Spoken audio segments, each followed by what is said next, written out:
Nuestra magazine presentamos, como todos los miércoles en familia, a nuestras expertas Angélica Osorio, psicóloga de la Universidad Javeriana, y Carolina Restrepo, psicóloga de la Universidad Santiago de Cali. Pues muy buenas tardes, Carolina, muy buenas tardes, Angélica, ¿cómo están? Buenas tardes, Marta, y buenas tardes a todos los televidentes. Bueno, pues todos también. Pues bueno, vamos a estar aquí dialogando con ustedes. Vamos a esperar que Julián ya me les va a hacer el plano para que ustedes se puedan ver aquí, señoras psicólogas, y vamos a hablar sobre un tema que tiene que ver con las relaciones entre padres e hijos.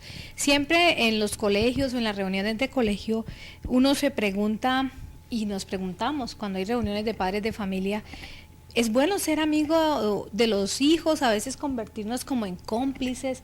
¿Es bueno como tener esa recocha como a veces se ve entre padres e hijos? A veces en los colegios nos dicen, no señor, pues papá es papá, nada, amistades.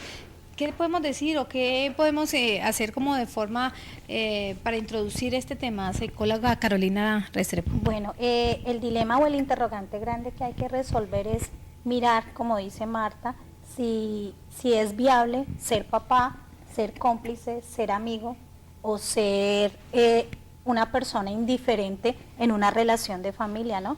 Dependiendo también del rol que tenemos los seres humanos. Cada ser humano cumple con un rol dentro de un trabajo, dentro del hogar, dentro del espacio laboral y en este caso dentro de la familia. Bueno, Angélica, ¿cómo se reconoce o cómo se conocen las relaciones de padres e hijos? Pues hablamos de relaciones entre padres e hijos cuando hay un vínculo que se establece desde el momento en que la pareja se conforma. Entonces, cuando la pareja se conforma y empieza a establecer, empiezan a dar prioridad ya a lo que es el núcleo familiar, a tener los hijos, se van dando las relaciones desde el momento en que nace cada uno de los miembros de la familia.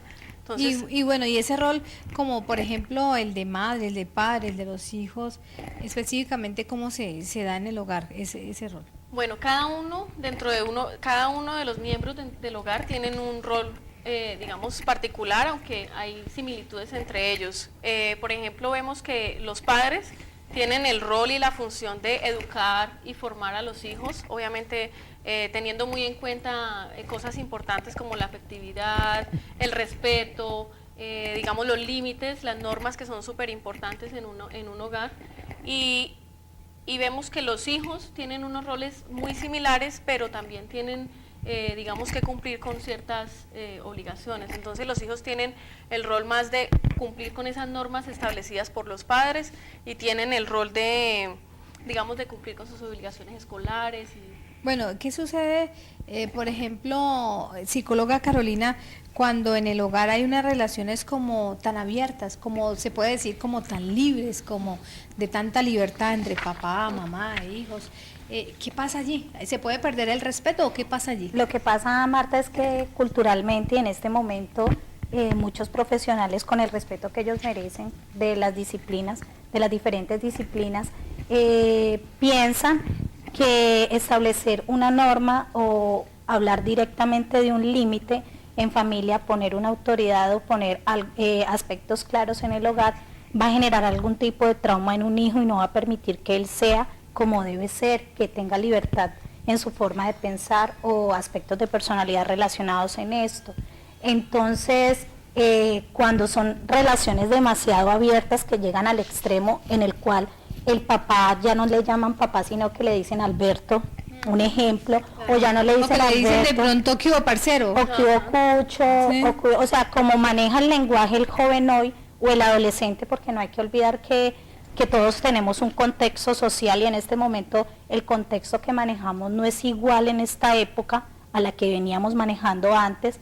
Entonces, cuando esa jerga, por decirlo así, esa forma de hablar se convierte ya no solamente en el cariño que le da el hijo, porque en ocasiones surge que te llaman cucho, te llaman mamita o mamacita, por el afecto que hay, ¿cierto? Pero cuando ya se convierte en solamente la relación de amistad y no hay un límite claro y decir, en esta casa hay normas establecidas y hay aspectos que se deben cumplir, entonces ahí vendría el abismo, ¿no?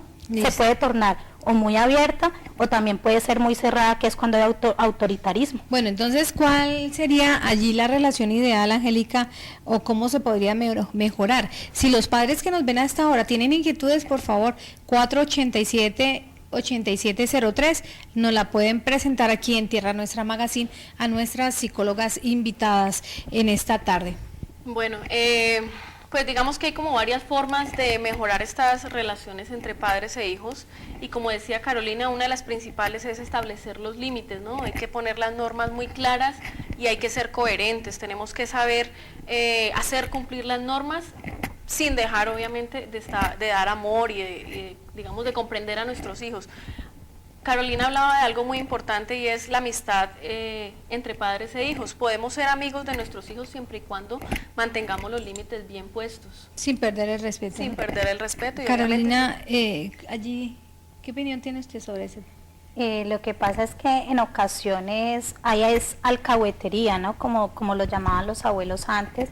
Entonces en una familia no se ve realmente cuál es el rol de cada uno. De pronto el rol de la mamá a nivel cultural y a nivel de pronto del aspecto pues de familia, es la mamá es la que está pendiente del cariño, es la que está allí para dar el apoyo, para dar toda esta cantidad de cosas que necesitamos los seres humanos, y el papá es conocido como la figura de autoridad, la figura que pone normas, la figura que pone límites.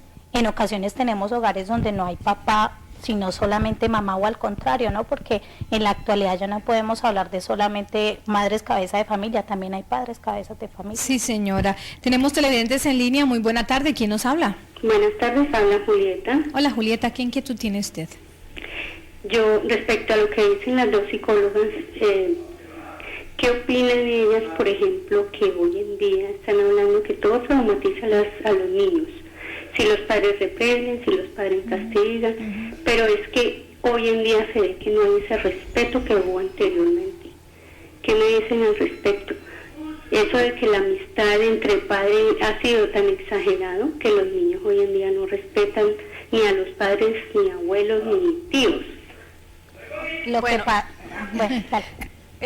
que pasa es que actualmente, digamos, nos hemos ido un poco a los extremos, ¿no? Anteriormente veíamos que los padres castigaban a sus hijos hasta el extremo de que los hijos no podían decir nada. Ni pestañear. Exacto. Y ahora se han ido al otro extremo de no, es que yo no puedo hacer con mis hijos lo que hicieron conmigo, entonces los dejo hacer lo que quieran y vamos como a diferentes polos. Entonces ahí es donde empezamos a fallar. Porque es que en la época de nosotros, yo recuerdo que los papás nomás le hacían una mirada, había una visita en la casa y uno medio trataba de embarrarla y el papá con mirarlo a uno de una forma ya el hijo sabía que tenía que comportarse. Carolina. Lo que pasa, Marta, es que hoy en día también tenemos que tener en cuenta los derechos y los deberes, que en ocasiones hablamos solamente de derechos de niños, niñas, jóvenes y jovencitas, y se nos olvidan también los deberes que tienen esos niños, esos jóvenes y esas jovencitas. Entonces, cuando yo como padre de familia o como persona que guía un proceso no tengo en cuenta qué es lo que realmente va a educar a mi hijo y lo va a formar, entonces yo permito que esta persona sea como él quiere ser. Nos vamos al caso y doy un ejemplo muy claro. El animal, ¿sí? Por ejemplo, el tigre, el oso, el mismo perro. Si tú tienes un perro en la casa que viene de la calle, él viene con unas características específicas, él es como es. Pero si tú a ese animalito lo empiezas a educar, le empiezas a mostrar un camino, le empiezas a decir, mira, te comes la comida en este punto, él tiene ya una conducta aprendida y por ende él ya no va a comerse la comida en cualquier lado, te va a robar la comida en la casa. Lo mismo somos los seres humanos. Los seres humanos necesitamos una educación y una formación para poder en el futuro, no inmediatamente. En ocasiones los padres creemos que es que, yo hago mucho pero mi hijo no muestra cambio. Hay un dicho que dice, tanto va la gota al cántaro hasta que lo rompe, ¿no? Llega un momento donde todas esas cosas que nos dicen en la formación, cuando tenemos que responder en un futuro, en un empleo, en una relación de familia, es que vamos a tener esa habilidad para hacerlo, porque lo aprendimos.